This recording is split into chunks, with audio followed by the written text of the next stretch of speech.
आधा हो जाएगा। न्यू वीडियो शुरू करो। हाँ सर शुरू। चलो तो कोऑर्डिनेट कंपाउंड होते हैं, कोऑर्डिनेट कंपाउंड है ना भैया।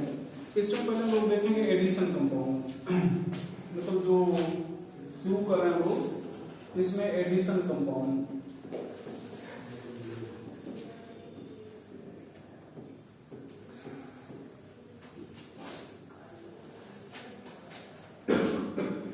एडिशन कंपाउंड की बात करें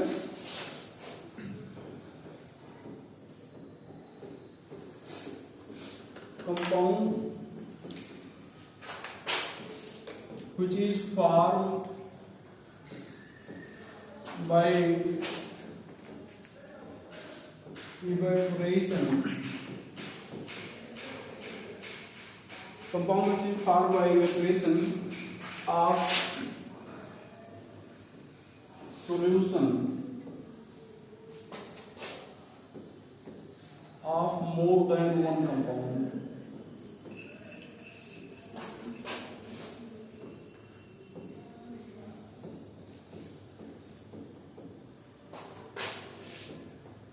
Is known as addition compound.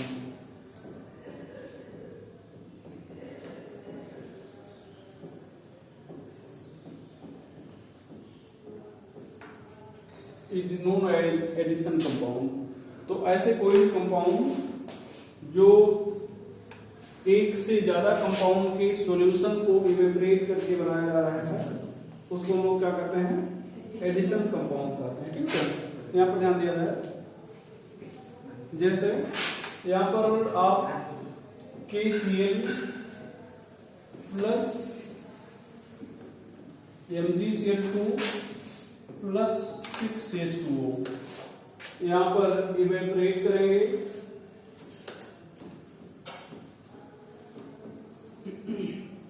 Evaporate करेंगे तो यहाँ पर क्या बन जाएगा, KCl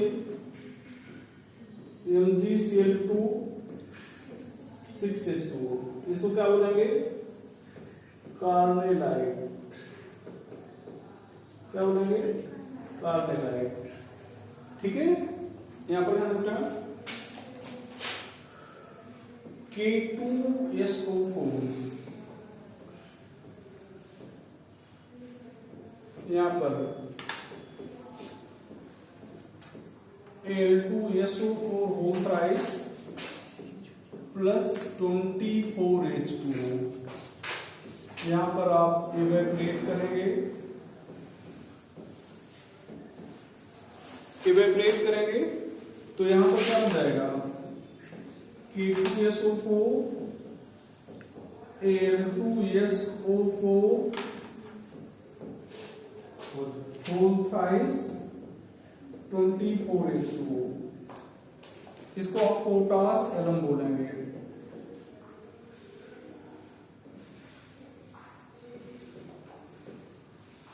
पोटास एलम बोलेंगे। ठीक है, अच्छा जो एलम का फार्मूला होता है,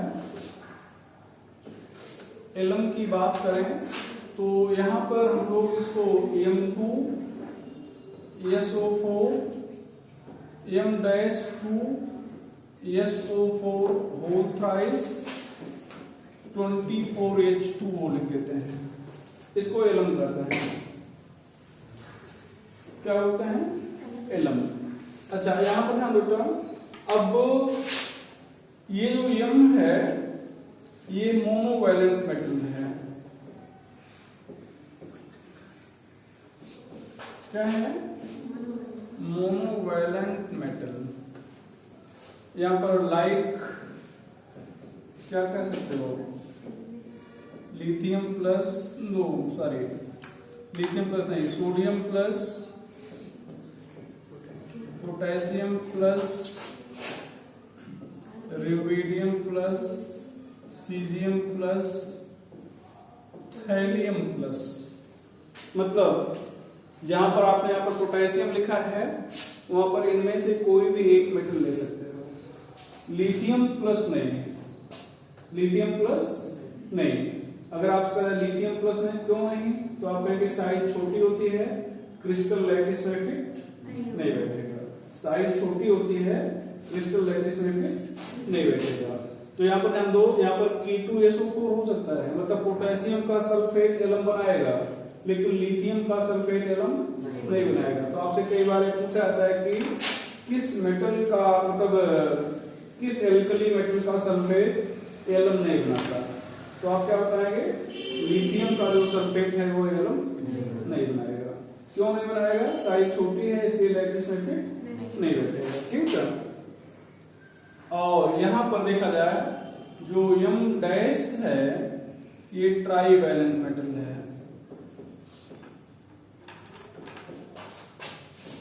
ट्राईवैलेंट मेटल, यहां पर क्या लिखोगे? ट्राईवैलेंट में मोस्टली एल्युमिनियम ट्रिपल प्लस, यहां पर iron triple plus,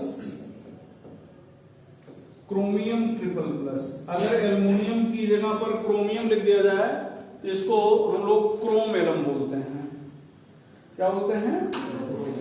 potash alum में क्रोमियम, एल्युमिनियम की जगह पर अगर क्रोमियम लिख दो तो क्या बोलेंगे? Chrome alum. पोटेशियम की जगह, पोटेशियम की जगह पर सोडियम लिख दें तो इसको सोडा एलम बोलेंगे। क्या बोलेंगे? Soda alum. ठीक है। तो ये चीज हो जाएगा, जानते रहेगा। आगे बढ़े। यहां पर हमेशा 4KCN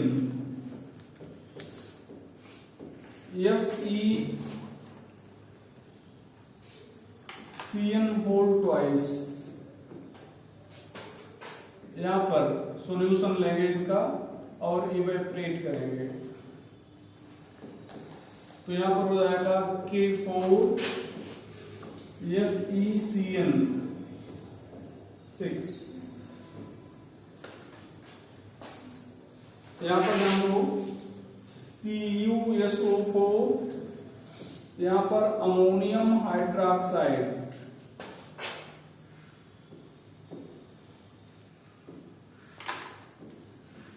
इवेपोरेट करेंगे तो क्या बनाने जा रहे हो? CuNH3 whole 4 SO4। ये कॉपर सल्फेट है, अमोनियम हाइड्रोक्साइड है, ये 1:4 के रेशियो में है। आपके एनसीईआरटी बुक में बना हुआ है। एनसीईआरटी बुक में पहला शायद क्वेश्चन होगा कि कॉपर सल्फेट और अमोनियम हाइड्रोक्साइड का जो मिक्सचर होता है 1:4 के रेशियो में लेने के बाद ये कॉपर डबल प्लस का टेस्ट नहीं देता है, कॉपर प्लस का टेस्ट नहीं देता। जबकि यहां पर अमोनियम सल्फेट ले लें,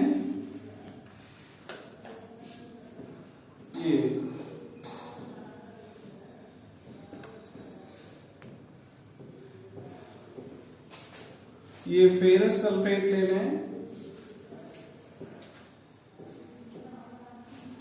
और यहां पर water molecule,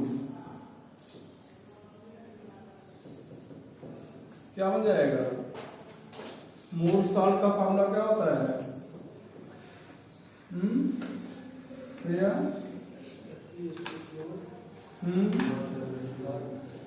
NH4 whole twice SO4 dot 6H2O। इसको मोर साल्ट बोलते हैं। क्या बोलते हैं? मोर salt.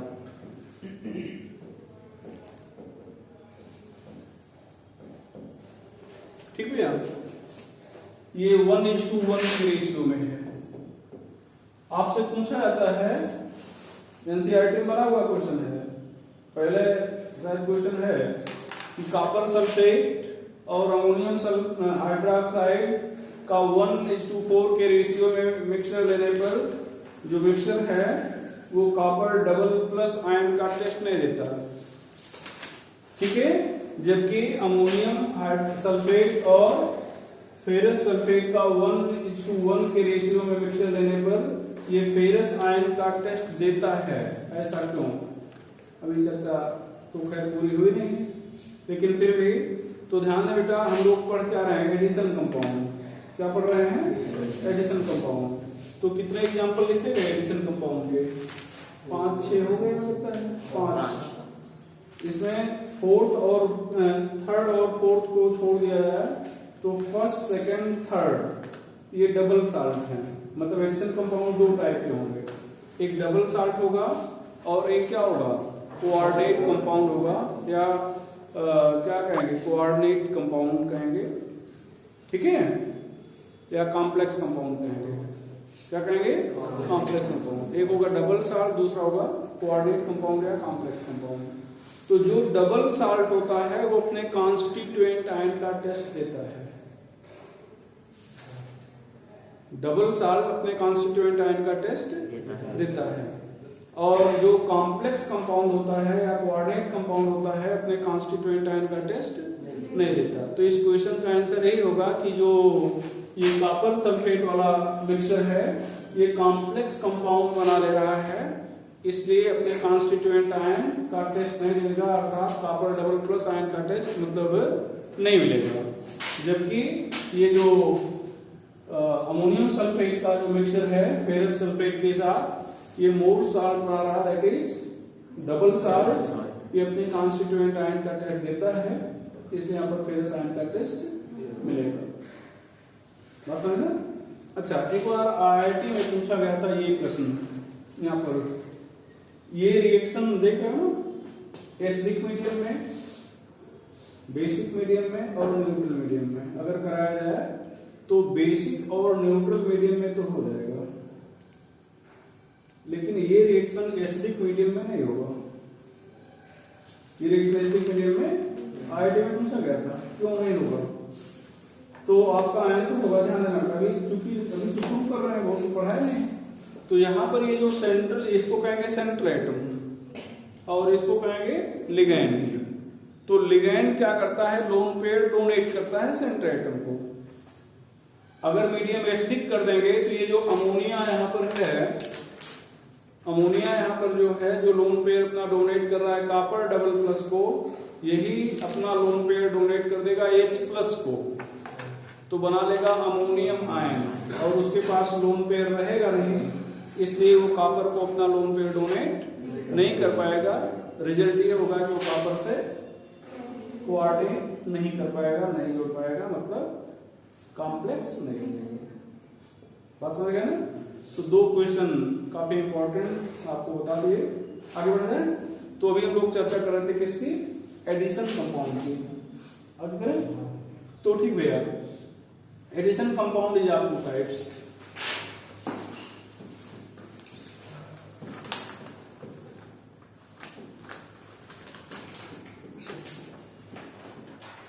Addition compound is of 2 type. कौन से भैया? पहला डबल साल्ट, और दूसरा हो जाएगा complex compound.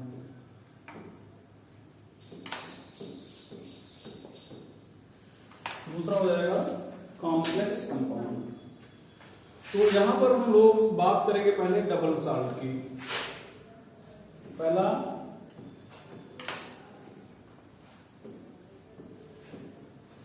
Double salt,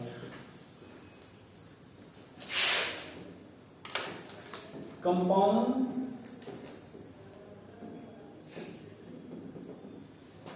which makes its identity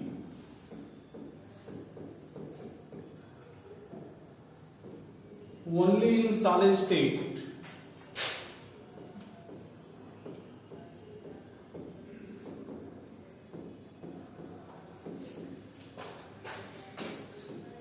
not in solution,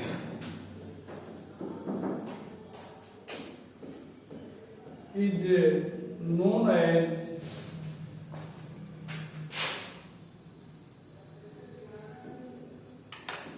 double salt.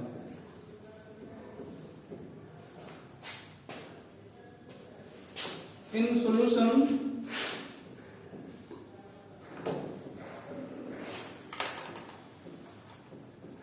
such compound breaks up into their constituent ion.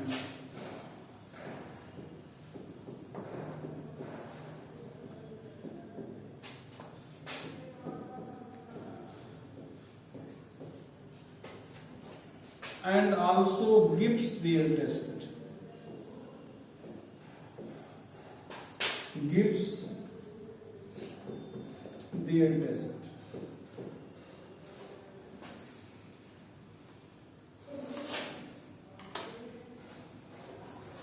Example में वही एलम हो जाएगा,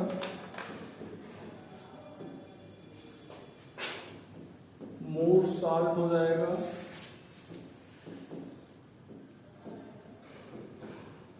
कार्नेलाइट हो जाएगा। अब ये सब लिखे गए थे ना यार,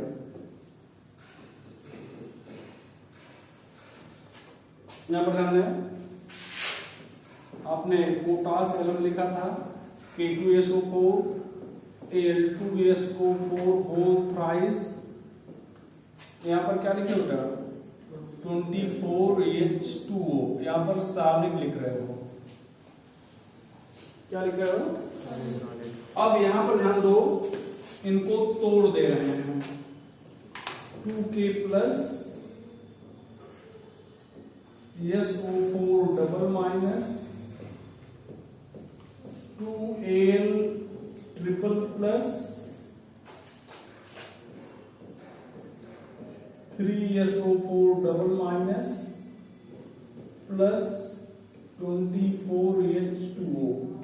यहां पर सॉल्यूशन लिख दे रहे हैं नीचे, या इधर देखो, यहां पर ये सॉल्यूशन की कंडीशन है, मतलब अगर सॉल्यूशन में लेते हो तो ये इस रूप में रहेंगे। अब ध्यान दो बेटा, यहां पर मान लो आपने बेरियम क्लोराइड डाल दिया, क्या ऐड कर दिया? Barium chloride. तो यहां पर बेरियम आयन है, यहां पर सल्फेट आयन है, तो यहां पर बेरियम सल्फेट का टेस्ट मिलेगा, मतलब ये व्हाइट प्रेसिपिटेट बन जाएगा।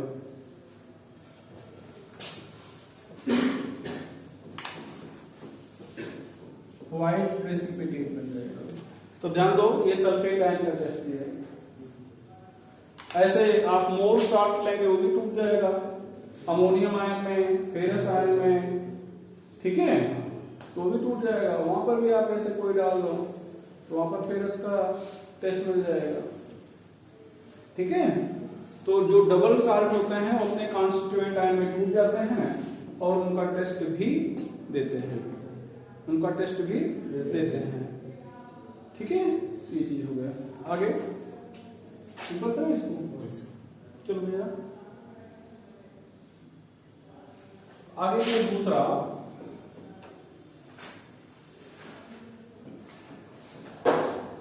Complex compound.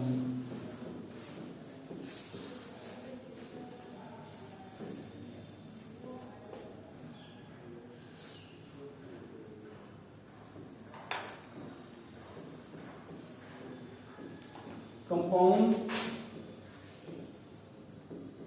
बल्कि एडिशन कंपाउंड कर सकते हैं, ठीक है, ज्यादा बेटर होगा कि आप यहाँ पर एडिशन कंपाउंड कहें, ठीक है। Addition compound which makes its identity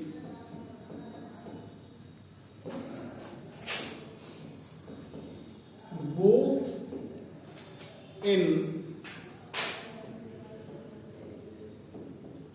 solid state and in solution, काम करके is known as the complex compound।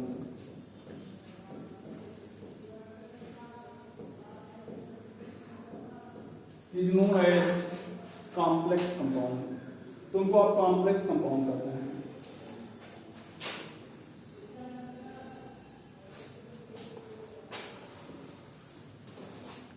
In solution,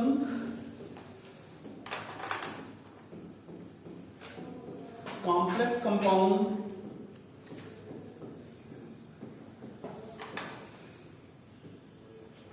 does not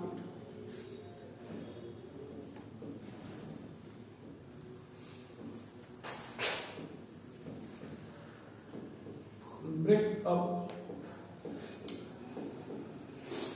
into their constituent ion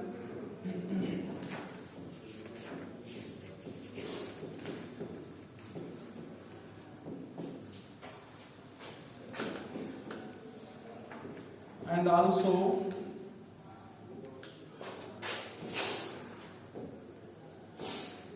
does not give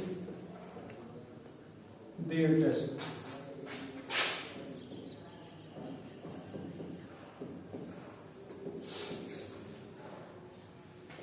तो ध्यान रखें, जो कॉम्प्लेक्स कंपाउंड होते हैं वो अपने कॉन्स्टिट्यूएंट आयन में, सॉल्यूशन अपने कॉन्स्टिट्यूएंट आयन में नहीं टूटते हैं और उनका टेस्ट भी नहीं देते हैं। ठीक है, चलो देखते हैं। फॉर एग्जाम्पल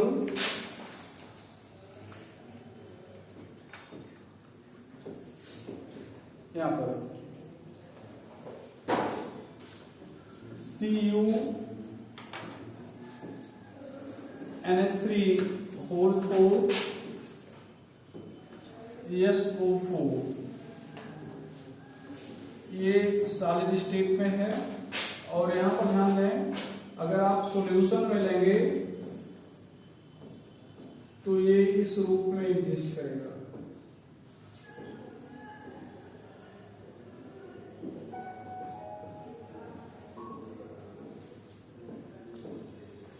ये हो जाएगा।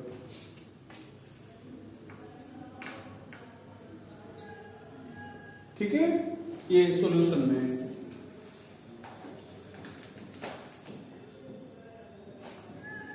अब ध्यान रखना, सॉल्यूशन में अगर बात किया जाए तो ये कॉपर आयन का टेस्ट नहीं देगा, अमोनियम आयन का टेस्ट नहीं देगा, बल्कि क्यूप्रा अमोनियम आयन का टेस्ट देगा।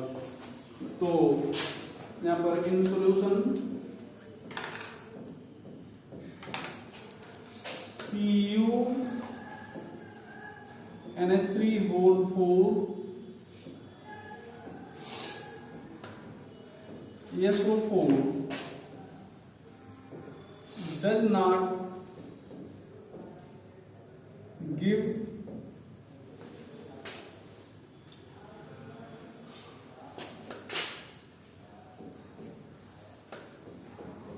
test of Cu double plus or NH3, but gives test of, इसको क्या कहेंगे भैया, क्यूप्रामोनियम आयन।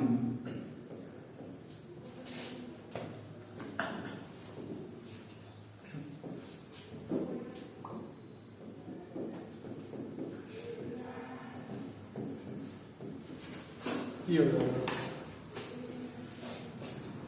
क्यूप्रामोनियम आयन का टेस्ट देगा। इसका टेस्ट मतलब कॉपर का या अमोनिया का टेस्ट नहीं देगा, क्योंकि जो कॉम्प्लेक्स कंपाउंड होते हैं अपने कॉन्स्टिट्यूएंट आयन में ब्रेक नहीं करते। ठीक है, आगे चलें। तो ये हो गया। अच्छा, यहां पर ध्यान दें, नोट करके यहां पर ध्यान दो, ये K4FeCN6 ले रहे हैं। ये जो इनसाइड ब्रैकेट होता है ये नहीं टूटता है, जो बाहर की साइड में होता है ये टूट जाता है। समझ भैया, ये चीज हो जाएगा। यहाँ पर -4, यहाँ पर ध्यान दो, CuNH3 होल 4, यहाँ पर क्या हो गया, SO4। जो कैपिटल ब्रैकेट के अंदर है वो चीजें सामान्य तौर पर नहीं टूटेंगे।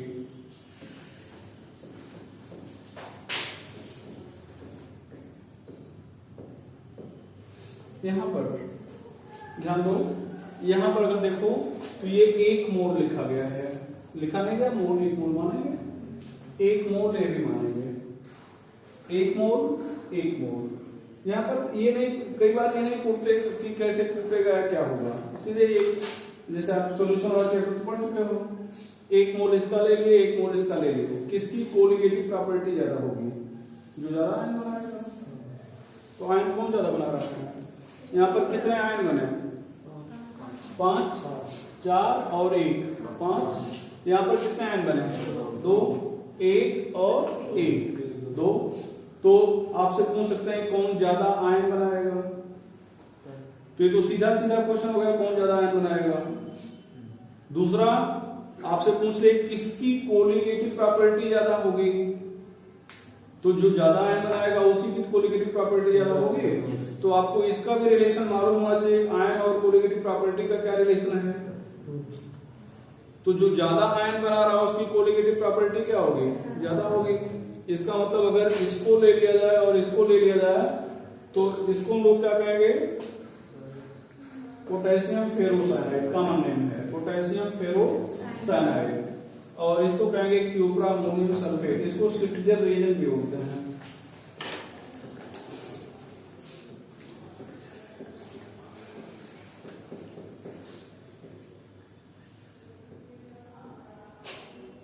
डबल टी होना चाहिए, स्ट्रिक्चर रिएजेंट, ठीक है। तो भैया structure reagent cupra ammonium sulphate, cupra ammonium sulphate structure reagent बोलते हैं। इसको ferrous ammonium, sorry ammonium ferrocyanide, ammonium ferrocyanide बोलेंगे। तो ये हो गया। अच्छा किसका क्या बोलते हैं, पोटेशियम फेरोसाइनाइड, पोटेशियम फेरोसाइनाइड। तो भैया किसकी कंडक्टिविटी ज्यादा होगी, जो ज्यादा है, तो मतलब पोटेशियम फेरोसाइनाइड की कंडक्टिविटी क्या होगी, ज्यादा होगी। यहाँ पर स्ट्रिक्चर रिएजेंट की कंडक्टिविटी क्या होगी, कम होगी। कौन ज्यादा कंडक्टिविटी शो करेगा, ऊपर वाला। कौन ज्यादा कोलिगेटिव प्रॉपर्टी शो करेगा, ऊपर वाला। कौन ज्यादा आयन बनाएगा, ऊपर वाला। तो 2-3 क्वेश्चन ऐसे पूछ सकते हैं, ठीक है, तो जानते रहेगा। आगे बढ़े। अच्छा अब यहाँ पर ध्यान देगा, जो कॉम्प्लेक्स कंपाउंड होते हैं, यहाँ पर कहानी नहीं लिखवा रहे हैं, बस सीधे समझा दे रहे हैं। जो कॉम्प्लेक्स कंपाउंड होते हैं, कॉम्प्लेक्स कंपाउंड, यहां पर ध्यान रखना है कि 2 पार्ट हो सकते हैं। यहां पर ध्यान दो, जैसे आपने K4 लिखा, FeCN6 लिखा, इसको आप कहोगे कोऑर्डिनेशन स्फीयर, उल्टा बोल रहे हैं, इसको कहोगे आयोनाइजेशन स्फीयर। क्या कहोगे, आयोनाइजेशन स्फीयर, और इसको कहोगे कोऑर्डिनेशन स्फीयर।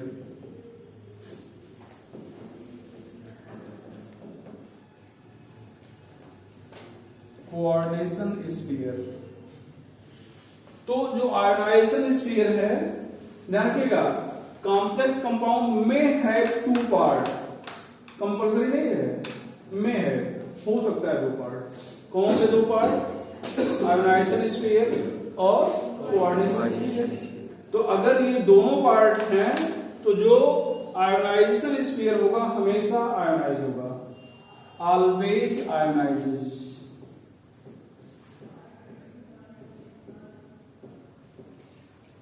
Always ionises. भैया कोऑर्डिनेशन स्फीयर की बात करें, कोऑर्डिनेशन स्फीयर, तो यहां पर देखो क्या 2 कंडीशन हो सकती है। यहां पर पहले in general not ionises, in general not ionise. इसका मतलब यह है कि आयोनाइज हो सकता है, मतलब ये नेसेसरी नहीं है, इन जनरल मतलब सामान्य तौर पर अगर देखा जाए तो आयोनाइज नहीं होगा। लेकिन अगर आयोनाइज हो गया तब ऐसे कॉम्प्लेक्स को जो आयोनाइज हो रहा है, मतलब जिसका कोऑर्डिनेट स्फीयर आयोनाइज हो रहा है, उसको आप कहेंगे क्या, सिंपल कॉम्प्लेक्स या नॉर्मल कॉम्प्लेक्स। ठीक है, यहां पर if ionises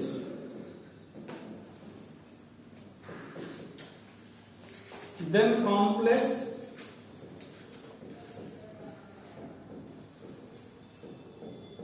is known as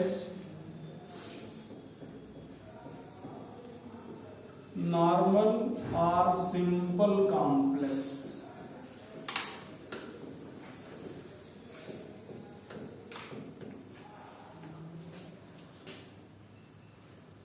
ठीक है, तो ये कॉम्प्लेक्स कंपाउंड का एक पार्ट ये है और दूसरा पार्ट ये है आयोनाइजेशन स्फीयर, कोऑर्डिनेशन स्फीयर। अगर मतलब आयोनाइजेशन स्फीयर तो हमेशा आयोनाइज होगा, कोऑर्डिनेशन स्फीयर सामान्य तौर पे आयोनाइज नहीं होगा। अगर आयोनाइज हो गया तो फिर हम लोग इसको क्या कहेंगे, नॉर्मल या सिंपल कॉम्प्लेक्स। एग्जांपल में बेटा, एग्जाम्पल में एक जो फ्रीक्वेंटली मिलता है K2CdCl4, इसमें ये टूट जाता है, मतलब इसमें कैडमियम आयन का टेस्ट मिलेगा। ठीक है, तो ये टूट जाता है अपने कॉन्स्टिट्यूएंट आयन में। और दूसरा, if coordinate sphere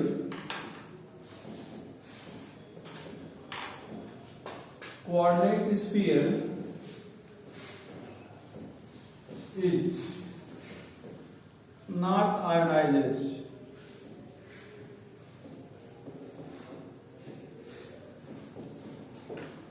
then complex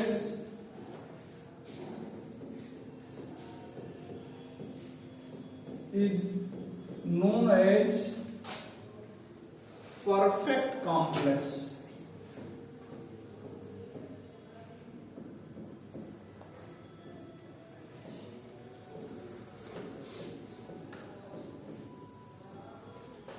or penetrating complex।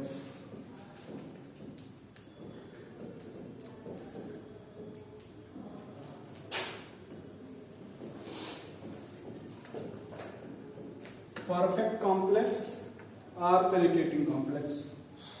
तो most of the examples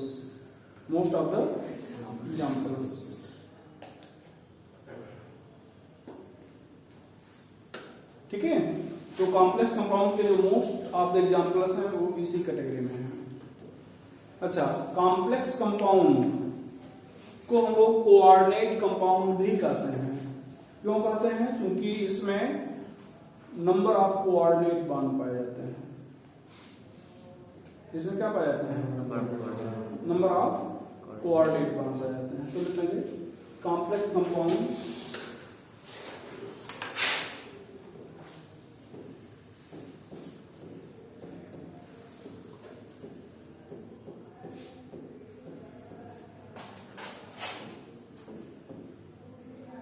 is also known as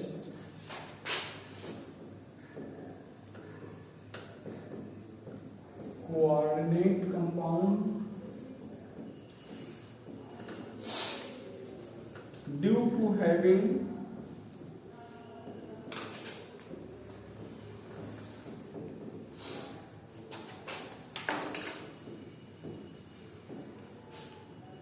number of coordinate bond।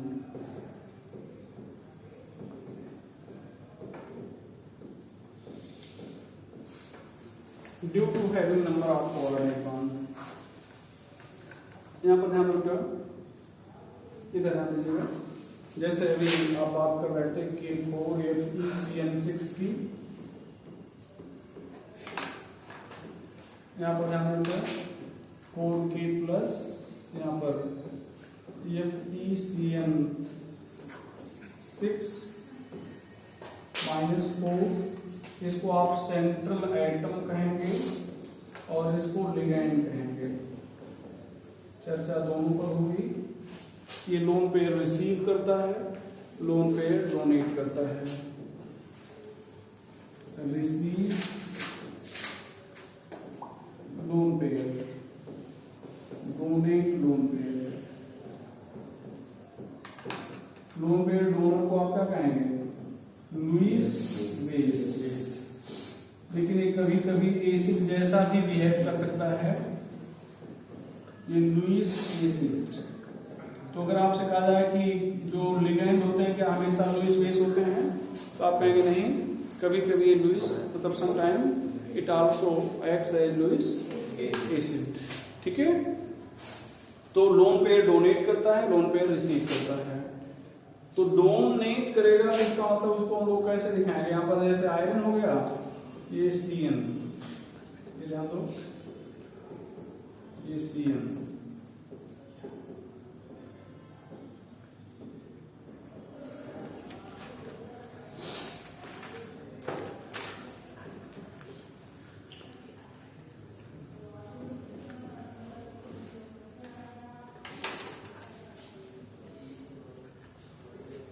ठीक है।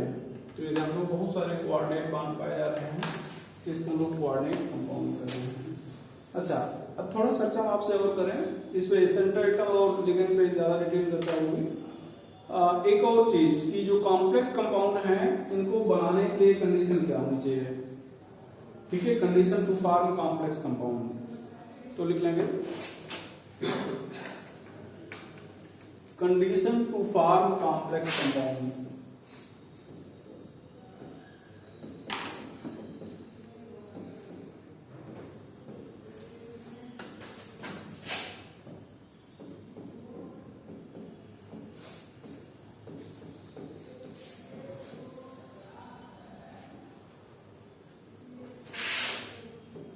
पहला, size of element,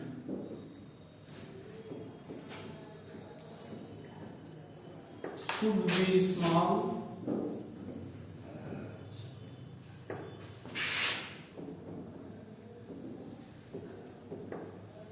charge density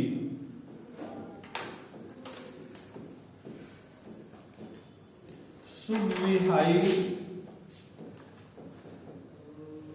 charge density should be high. और क्या, और क्या, इट शुड हैव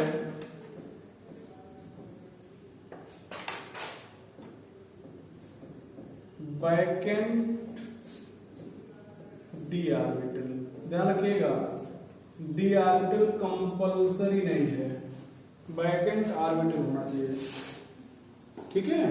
लेकिन mostly जो कॉम्प्लेक्स कंपाउंड बनाते हैं उनके पास वैकेंट डी ऑर्बिटल होता है, तो इसलिए हम लोग कहते हैं कि it should have vacant d orbital. Vacant orbital होना चाहिए। जैसे हमने कहा कि ये लिगैंड जो है लोन पेयर क्या करेगा, ये देखो, ये लिगैंड लोन पेयर डोनेट करेगा और ये centre atom lone pair receive करेगा। तो ये जो लोन पेयर डोनेट कर रहा है उसको रखने की, मतलब इसके लोन पेयर को रखने के लिए इसके पास क्या होना चाहिए? ऑर्बिटल होना चाहिए। तो किस ऑर्बिटल में रख रहा है इससे कोई मतलब नहीं है। ठीक है, ये हो गया। कल हम लोग पढ़ेंगे कॉम्प्लेक्स सॉरी सेंटर एटम और डिफरेंट। ठीक है, तो आगे